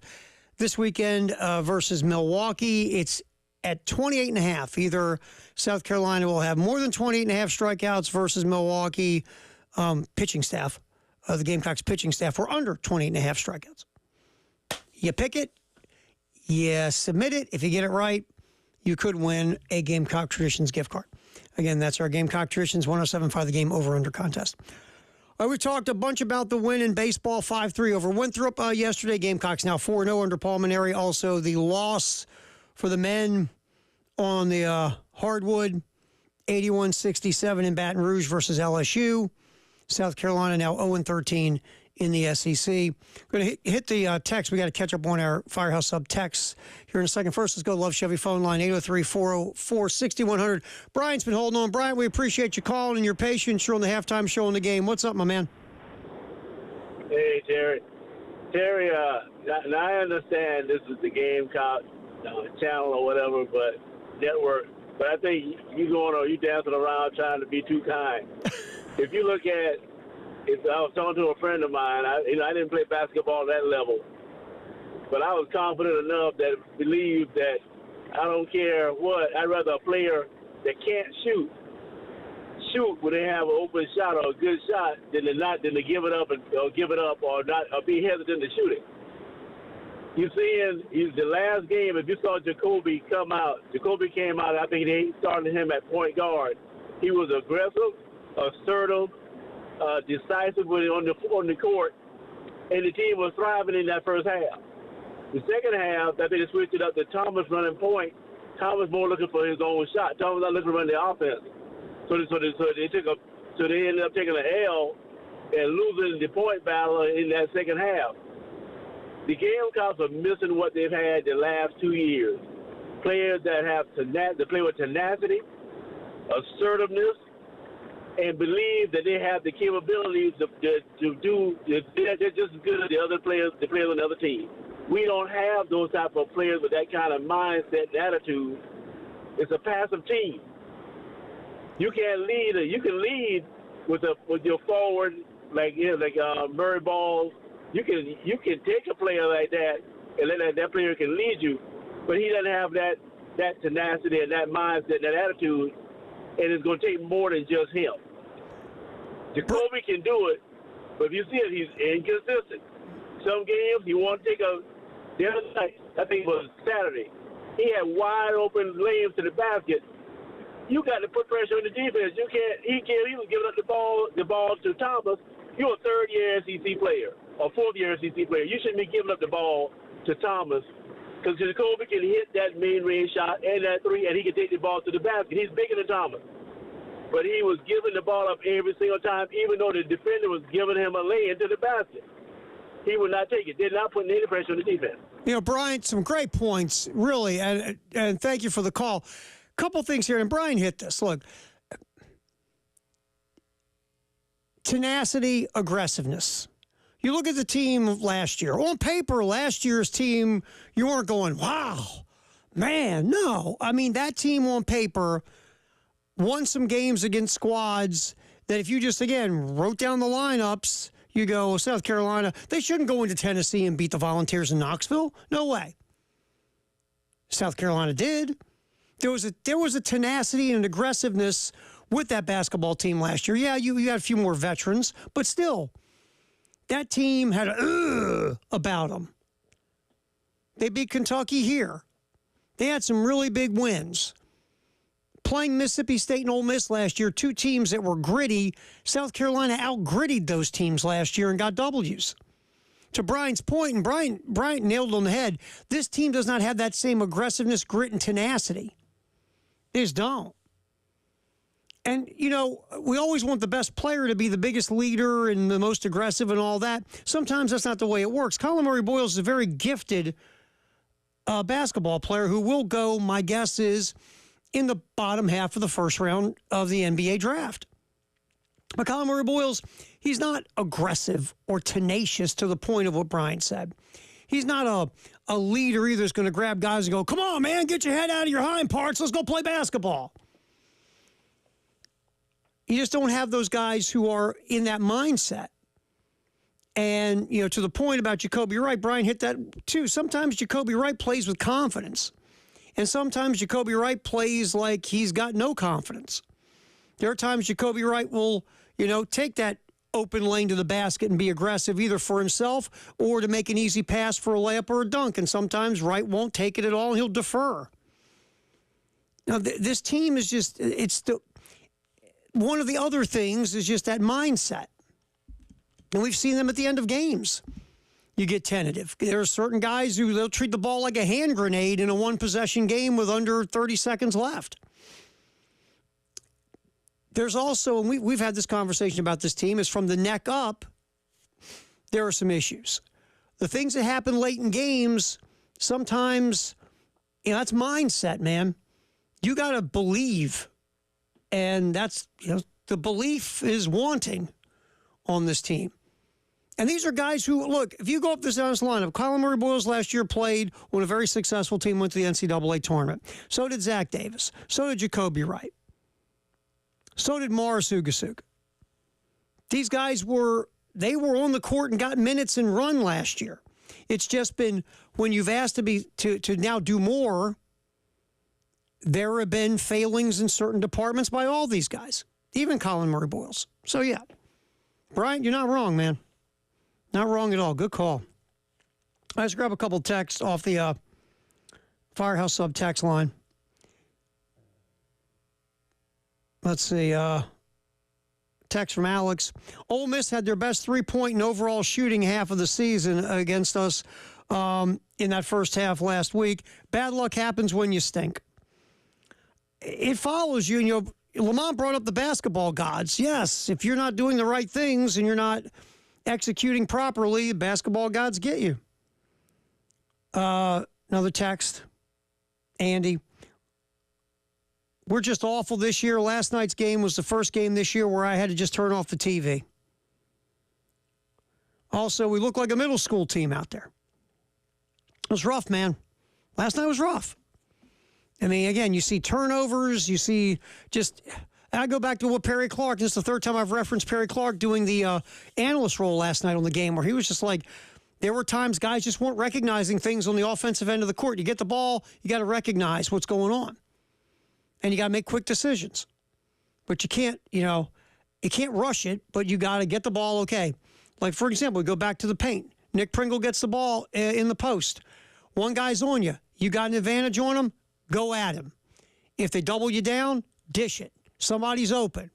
Last time I checked, there's 5 guys on both teams. And those things just, last night, it just felt like they was slow to recognize what was going on when they had the ball on offense in South Carolina. Greatest day in the history of the world. What is today, Dave? We'll check into that next here on the halftime show. Terry Ford, David Dare. We're going till 3:45. We hope we have baseball. Seen a little precipitation here in downtown Columbia. 3:45 is pregame. 4 o'clock is first pitch.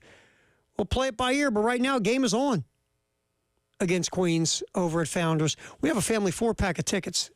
This is Dave's favorite part. Let's give them away now. And a parking pass. You want to go to the game? You've been sitting around saying, no, I got some free time. I'd love to go to the game. Well, here's your chance. 803-404-6100. We'll make it caller number 3. Make it easy on you, Dave. Caller number 3. Family 4-pack of tickets and a parking pass for today's game against Queens. 803-404-6100. Remember, please have an active email account, either yours or your wife, husband, whatever. Have an active email account ready. These tickets get emailed to where you just bring them up on your phone and then they scan them. So please have a pack of tickets and a parking pass for today's game versus Queens. It's a halftime show. Greatest day in the history of the world is February 19th. We'll check into that next here on the game.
Greatest day in history of the world, February 19th. We always go old school. And this one goes back to 1928. Canada won the gold medal in ice hockey at the Winter Olympics in St. Moritz in Switzerland. The Canadian team was represented by the 1926 Toronto University squad. Basically, Canada just sent the team from Toronto University. And, man, they whooped people. They beat Sweden 11-0, Britain 14-0, and Switzerland 13-0 in hockey. It's crazy. That was 1928. 1982, the Atlanta Hawks beat the Seattle Supersonics in 4 overtimes. 4th longest game in NBA history, 2nd longest since the institution of the shot clock. And that was 1982, the Hawks over the Supersonics. Obviously, there are no more Seattle Supersonics, even though Seattle eventually will get an expansion team in the NBA, or somebody will relocate to Seattle. 1984, Phil and Steve Mayer of the United States become the first brothers to finish 1-2 in an Olympic event. It was the men's slalom at the Winter Olympics in Sarajevo, Yugoslavia. Those two guys were like skiing in the United States through the 80s. And they went 1-2 and medaled. 1984, you might have heard of this dude, Cale Yarborough. 1984, on this day, Yarborough sweeps into the lead 2 turns before the finish, wins the Daytona 500. Second driver to win consecutive Daytona 500s at the time. Richard Petty was the other. Cale Yarborough, top 10 all-time in wins, won the Cup Series title, 3 times. And again, he grew up right outside of Florence. I mean, Yarborough's life, too, and you know this because he's a guy from right down the road, was a politician, won an election locally, both as a Republican and a Democrat, owned a race team. Cale Yarborough had it going on. 1984 wins back-to-back Daytona 500s. You might remember Bonnie Blair. In the 90s, mid-90s, speed skater, Winter Olympics, won her 4th gold medal in her Olympic career on this day, her 3rd consecutive 500-meter victory. There was like Bonnie Blair, Eric Heiden.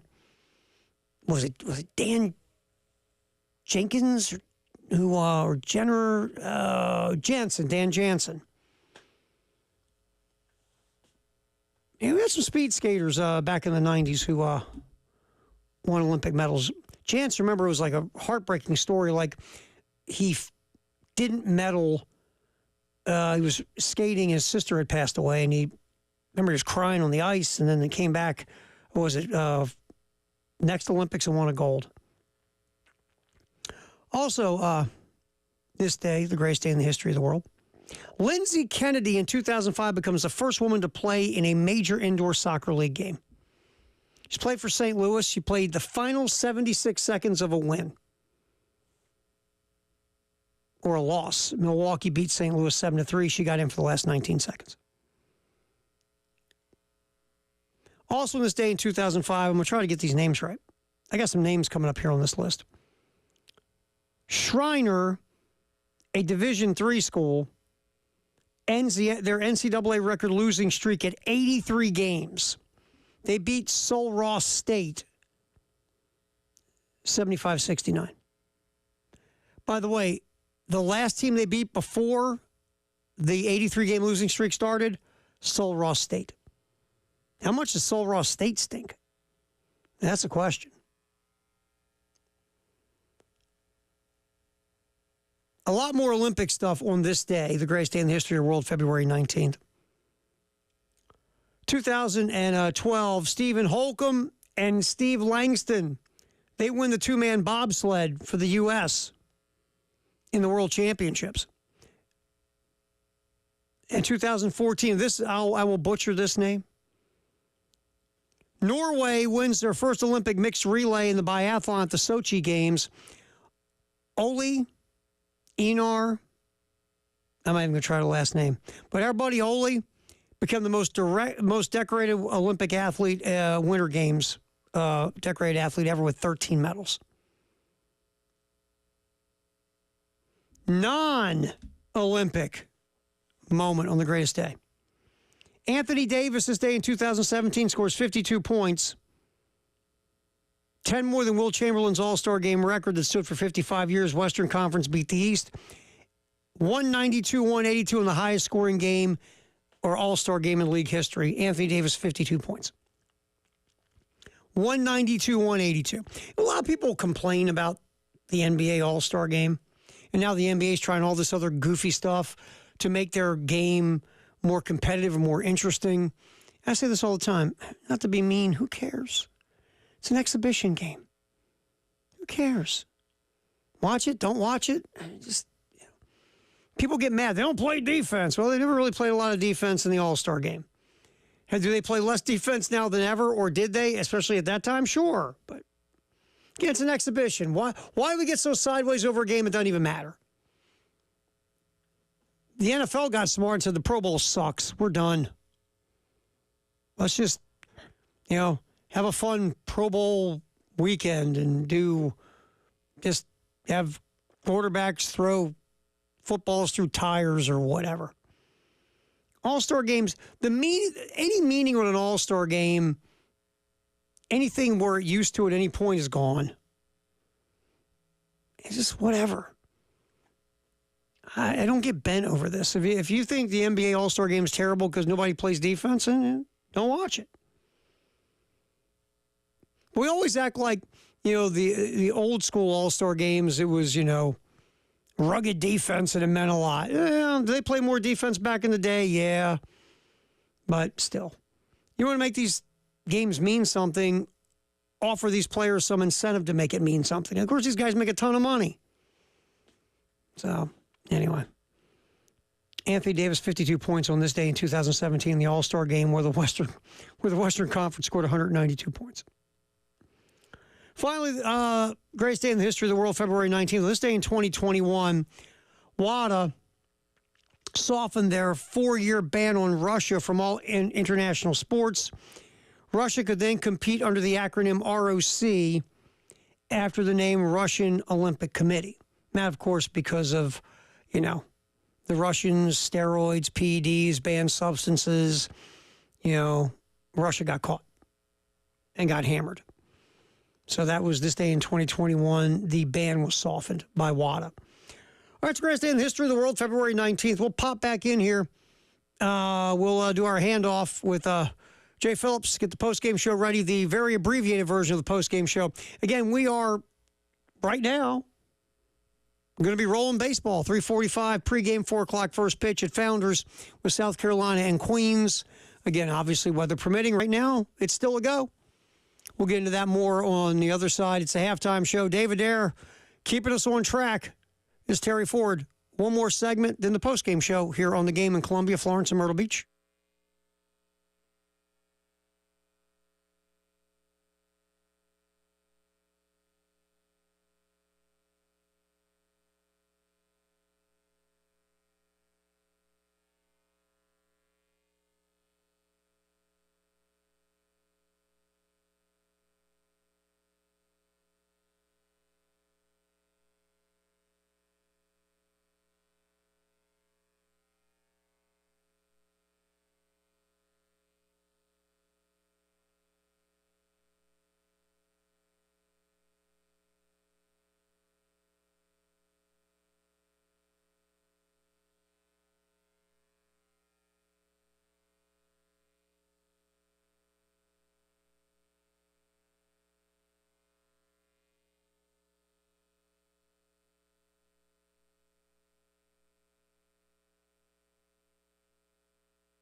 Halftime show, wrapping this sucker up. Handoff, sponsored by our buds at Little Pigs on Alpine. David Ayer, Terry Ford, Jay Phillips. Hi. Try the. Oh, look at you. First microphone. Well, this one is usually where Tyler Bam. is, and so today I know it works. Yeah. Because Tyler didn't want to do 3 shows today.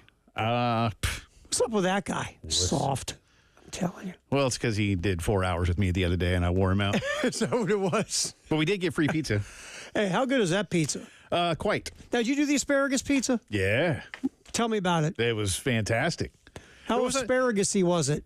Not really. It wasn't really. It was really more bacony and sausagey than it was I like that. asparagus-y. No, I'm down with that. But it was good. I like man. asparagus is solid. Yeah, it was good, and it gets roasted on the pizza. Nice. No, he didn't. It wasn't like chock full of asparagus. Nice. But it was good. Yeah. Well, tonight is. And he made my own radio fire. Did he? That was the slice of the day. No kidding. Yeah. Finally. I felt. How many recipes have you given Brian that he has? No, that's it. That's it. Is that just that one? Just the one. I knew you had one. I don't like to. I have an idea for one, and eventually he and I are going to get in there. I don't want to say what it is, but one day we're going to get in there and make it. I just got to get in there and like do it. And he has all the stuff. He knows what it is, and he's down for it. We just haven't gotten in there and done it yet. Yeah. So basically, he's waiting for you to show up. Yeah, well, or when I actually have time, because usually when I see him in, one of the idiot locations, it's because we're working. Yeah, usually. Yeah. Or like if it's on St. Patrick's Day, and at that point, I'm not sure that he wants me I don't think either one of you should be making in his kitchen. pizza on St. Patrick's Day. I'm just saying. Just saying. Yeah, we should videotape you making this pizza. Live stream it. Okay. Jay Phillips, put your little. I'm cool with that. Yeah, do you do the apron thing when you're creating food? Depends you're a cook. It depends on what I am cooking, but yes, if you're wondering, do I have an apron? Yes. Now, does it It's have not. It's not like my grandma's apron with the little frilly, checkerboard thing. It's one of those big, like, long aprons. But yes, I do. I even have a chef's coat. No kidding. Yeah. You have your initials on it? No, I didn't go that far. Have you watched the show The Bear yet? I have watched. Sonny and I have watched the first 4 or 5 episodes. We do like it. It's just there's too many daggum television shows, man, and so because that's all about cooking, man. Oh, it's good, and a lot of it. I'm like, I've been in those shoes. By the way, I watched the first 2 seasons. The show's so good. Oh, it's good. It's ridiculous. Man. No. I like it. I just haven't. I figured that's your wheelhouse. Yeah, we're gonna get there. We're gonna get there because he's got the chef thing with his initials and everything. Yeah, no, I didn't do the initials. Sorry to disappoint. But I do like being in the kitchen. All right, good news. Baseball undefeated.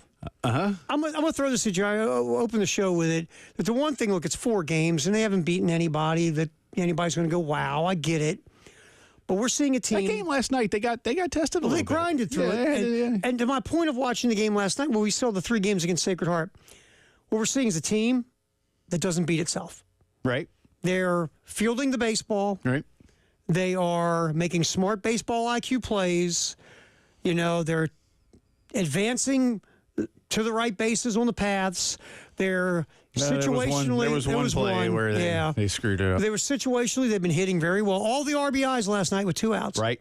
That was good. They did strike out 11 times last night, but still bat on the ball in the situations you need to put the bat on the ball. Yeah. For the most part, we're seeing a team that's doing the little things right now, is what I'm saying. So far. And, look, I mean, today, and by the way, if you're wondering, they I've texted down there twice, and I'm told game on, so we'll see about that. But, no, listen, you take some level of encouragement from the fundamentals because no matter who you're playing, you got to do the things that you're talking about. But when the competition ramps up, we see a little bit more. But reasons to be encouraged, but I'm reserving the majority of my judgment. I think the thing I like the way they pitched, especially the bullpen has been ridiculous. It has. Offensively, they got to get going. It's got to tick up a notch or 2 or 3. Glad. I mean, Kennedy hit his shot last night, and that was good. Ethan had his on Friday. LeCroy's double was so clutch. I think some of those will come around. I thought the kid from Winthrop that hit one in the 2nd or 3rd inning. Oh yeah, that was a shot. That was a cannon, wasn't it? Dude. How about the ball down the line, the 9th inning, 7-8 feet over, and all of a sudden you got a tie game. Yeah. I mean, look, You got to win games ugly, and you got to grind W's. And last night was a grinder W. And a team like Winthrop one. comes out, when Winthrop's, played what Carolina's lost to Wofford in the past, Furman, PC, some of those teams, they come after you, man. Yeah. These are kids that grew up around here, and they want you. They love get the a piece shot. of you. Yeah, Absolutely. they love the shot. Flip side is, how much did you hang in Baton Rouge last night? Tell the truth. Tell the truth. Not very much. So we had a late dinner last night. I turned it on. They were in my opinion a little listless because they if you will lost the first half by 14 points and I kind of said to myself, all right, if I need to come back around. So I've watched highlights. I've heard what Lamont had to say, but no, I did not. I'll be honest. I had it on and I'm watching, and again they go through the first half drought where A, you can't make a shot, B, you don't run good offense, C, you turn it over to the other team, and all of a sudden it's a 14-point game at the half. And I'm like, look, I'm going to give it some time. So Thomas hits the 3 and cuts it to 9. Then they get the ball back. They're down 9 and they get the ball. And I'm like, oh. Yeah. And then turnover. LSU 3, and a 2. And guess what? Tara's taking a shower. Yeah. I was done. It's been hard, and I feared that what we saw last night was going to be kind of the result. I'm not saying they're checked out or anything like that. I thought they did again. Second half, if you want to take any kind of silver lining, it was what was that? It was 40-40 in the second half. Yeah. I mean, again, I'm not saying so. Hey, be encouraged for when Texas comes to town, but. It's just it's a head scratcher, man, and I know we've all talked about it a lot. Like, what is it? And it could be different things on different nights, and it's I keep coming back around, Terry. Seriously, more than anything else, I just don't know if you have the horses to run the race. Well, that's what it comes down to. I just think if you look at this team, and it's just offensively, besides Colin Murray-Boyles, who, again, he's not an alpha dog in mentality, right? He's not like, give me the ball, get out of the way, I'm going to take 20 shots. That's just not who he is. You look at the rest of the team, and part of it is the Miles Studi injury is force guys to play minutes they shouldn't be playing, right, or roles they shouldn't have.